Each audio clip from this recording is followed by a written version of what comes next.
18। Hello বন্ধুরা, তোমরা সবাই কেমন আছো? আশা করছি তোমরা সবাই ভালো আছো। পূর্বের কাহিনী তোমাদের অনেক বেশি ভালো লেগেছে, তোমরা আমাকে কমেন্ট করে জানিয়েছো। এবং তোমাদের মধ্যে একজন বলেছে যে আমি যাতে এখন প্রতিদিন রেগুলার গল্প দেই। তাই তোমাদের কথা রক্ষার্থে আমি আজকে চমৎকার আরও একটি ভিডিও নিয়ে হাজির হয়েছি। তাহলে চলো, আজকে আর কথা বাড়াবো না, সরাসরি তোমাদেরকে নিয়ে যাব আজকের ভিডিওতে। আর হ্যাঁ, তোমরা যারা এখনও চ্যানেলটি সাবস্ক্রাইব করোনি তাড়াতাড়ি করে সাবস্ক্রাইব করে ফেলো এবং ফ্রিতে আমাদের চ্যানেলের মেম্বার হয়ে যাও। ধন্যবাদ। চলো শুরু করি। আমার নাম মুনজারিন। আমার স্বামী মারা গেছে আজ থেকে প্রায় 12 বছর আগে। আমার একটা ছেলে সন্তান রয়েছে। আমি আমার ছেলে সন্তানের কথা চিন্তা করে কোনো ধরনের পরবর্তীতে কারো সাথে জড়াইনি। মানে অনেক সম্বন্ধ আসার পরও আমি বিয়ের জন্য রাজি হইনি, কেননা আমি চিন্তা করেছি যে আমার ছেলেটাই আমার জন্য যথেষ্ট। কিন্তু এই ছেলে বড় হয়ে যে আমার জীবনের সব কিছু কেড়ে নেবে সেটা আমি জানতাম না।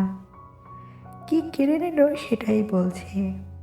গত কয়েকদিন আগের কথা। আমি ওকে রাতের বেলা রাত জেগে টিভি দেখা বারণ করেছি। পরীক্ষা শেষ, তাই নাকি বন্ধুদের সাথে আড্ডা দিতে ওদের বাসায় যাবে। আমি আমার ছেলেকে সাধারণত কোথাও একা থাকতে দেই না, কিন্তু আমার ছেলে আমার কথা মোটেও শুনছিল না।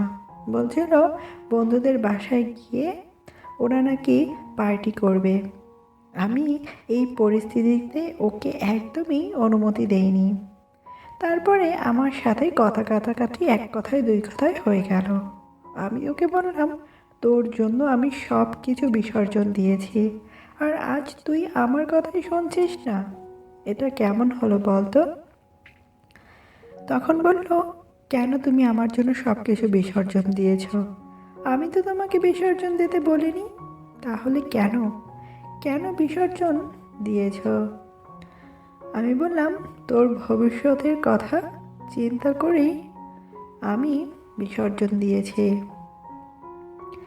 আমি যদি চলে যেতাম তাহলে তুই কোনোদিন পড়াশুনোই করতে পারতি না। আর তাছাড়া আমার যে বয়সে স্বামী মারা গিয়েছে সেই বয়সে যদি আমি বিয়ে করতাম তাহলে আমি জীবনে অনেক সুখী হতাম। কিন্তু তুই সেটা বুঝলি না, তুই একদমই আমাকে বুঝলি না। তখন বলল, এখন তুমি আমাকে বলো যে তুমি একটা স্বামী পাওনি সেটা নিয়ে অনেক বেশি আফসোস করছো, নাকি আমার মতন একজন হ্যান্ডসাম ছেলে তোমার সামনে দাঁড়িয়ে আছে সেটার জন্য? আমি এটা শুনে একদম কষিয়ে ওর গালে একটা থাপ্পড় দিয়ে বললাম, মায়ের সামনে এগুলো বলতে তোর একদমও মুখে বাঁধে না? তখন ও বলল, বাঁধবে কেন? তোমার মতন মা থাকলে মুখ কেন? শরীরের কোনো অংশই মানে বাঁধার মতো নয়। আমি বুঝতে পারলাম এতদিন আমি যাকে কোলে পিঠে করে মানুষ করেছি সে আসলে আমাকে নিয়ে অন্যভাবে চিন্তা করে। কিন্তু আমি কখনোই বুঝতে পারিনি। এবার বলল, মা, তুমি যে একদিন বলেছিলে না যে তোমার বাথরুমের লকটা মানে সিটকিনি যেটা আছে সেটা নষ্ট করেছে কে? আমি বললাম, হ্যাঁ, জিজ্ঞেস করেছিলাম। ওর রাগের মাথায় চিৎকার দিয়ে বলল, ওটা আমি করেছি মা, আমি। তখন বললাম, কেন? তুই আমার বাথরুমের লকটা কেন নষ্ট করলি? তখন ও যা বলল সেটা শুনে আমার পায়ের নিচ থেকে মাটি সরে গেল। আমি আমার কানকে বিশ্বাসই করাতে পারছিলাম না যে আমার ছেলে এই ধরনের কথা, তাও আবার আমাকে নিয়ে বলছে। আমি শুধু চোখ বন্ধ করে আমার ভগবানের কাছে একটা কথাই বললাম, ভগবান, তাহলে কি আমার সব সুখ আমার ছেলে রাজীবের মাধ্যমে লিখে রেখেছ? যদি এমনটা হয় তাহলে আমি ওকে গ্রহণ করতে রাজি। বুঝতে পারলাম না রাজীব কিভাবে মানে আমার ছেলে রাজীব কিভাবে আমার মনের কথা শুনে ফেললো। বলল, মা, তুমি বিয়ে করনি কারণ তুমি আমাকে বড় করতে চেয়েছো, আর আজ আমি বড় হয়েছি, তাই চাই আমি শুধুমাত্র তোমার হয়ে থাকি। কি তুমি আমাকে আপন করবে না? তখন আমি বললাম, না না, এই এই সম্পর্ক সমাজ কোনোদিন মেনে নেবে না। তখন আমার ছেলে বলল, কেন মেনে নেবে না মা? মেনে নিলেই মেনে নিবে, আর তাছাড়া সম্পর্কটা শুধুমাত্র আমার আর তোমার মধ্যে থাকবে, বাহিরের মানুষ কেন এগুলো জানবে? আমি বললাম, তারপরও আমি এই সম্পর্কে কিভাবে তোকে আমার ওই জায়গাটা দেই যে জায়গাটায় তোর বাবাকে বসিয়েছি। তখন আমার ছেলে আমার একদম কাছে এসে জিজ্ঞেস করলো, মা, তুমি তোমার বুকে হাত দিয়ে বলো তো, তুমি আমাকে চাও না?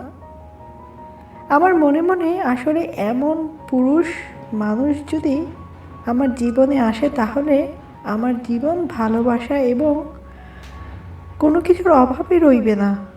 তাই মিথ্যে না বলে বললাম, হ্যাঁ চাই, তবে এখানে থাকা সম্ভব হবে না। যখনই চাই শব্দটা শুনলো আমার ছেলে রাহুল, মানে রাজীব, তখন ও পুরো খুশিতে মনে হচ্ছিল যেন আকাশের চাঁদ পেয়েছে। ব্যাস আমার খুব কাছে এসে বলল, আমিও চাই। এরপর ও আমাকে হাত টেনে ওর রুমে নিয়ে গেল। রুমে নিয়ে গিয়ে ও ওর রুমের যে বিভিন্ন ধরনের লাইটগুলো থাকে না বন্ধুরা, যেমন অন্ধকারে লাল নীল এরকম আলো দেয়, সেই লাইটগুলো জ্বলিয়ে দিল। পুরো রুমটা যেন একটা রোম্যান্টিক একটা পরিবেশ তৈরি হলো।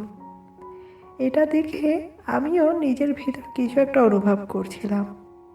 আমার ছেলে আমার কোনো কথা না শুনেই এবার আমাদের মধ্যে সেই সম্পর্কটাকে আরেকটু সামনে এগিয়ে নিয়ে গেল।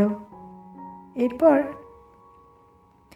বন্ধুরা, এরপরে কি ঘটলো সেটা আমি তোমাদেরকে পরের অংশটুকুতে বলেছি। পরের অংশের লিঙ্ক কমেন্ট বক্সে দেওয়া আছে। আর তোমরা যারা এখনও আমার চ্যানেলটি সাবস্ক্রাইব করোনি, তারা তাড়াতাড়ি করে আমার চ্যানেলটি সাবস্ক্রাইব করে ফেলো। আর দেখো, পাশে থাকা বেল আইকনটিতে ক্লিক করে দিও, তাহলে যখনই আমি কোনো নতুন ভিডিও আপলোড করব, তখনই তার নোটিফিকেশন তোমাদের কাছে চলে যাবে। তাই সাবস্ক্রাইব করার পরে পাশে থাকা বেল আইকনটিতে ক্লিক করে দাও, যাতে সবার আগে ভিডিও আপলোড করলে সেই আপলোডকৃত ভিডিওটি তুমি সবার আগে শুনতে পারো। তো আজকের মতো বিদায় নিচ্ছি। আর হ্যাঁ, চ্যানেলটি কিন্তু সাবস্ক্রাইব করতে ভুলো না, ঠিক আছে? দেখা হবে পরবর্তী অন্য কোনো ভিডিওতে। আর দ্বিতীয় পর্বের লিঙ্ক কমেন্ট বক্সে দেওয়া আছে।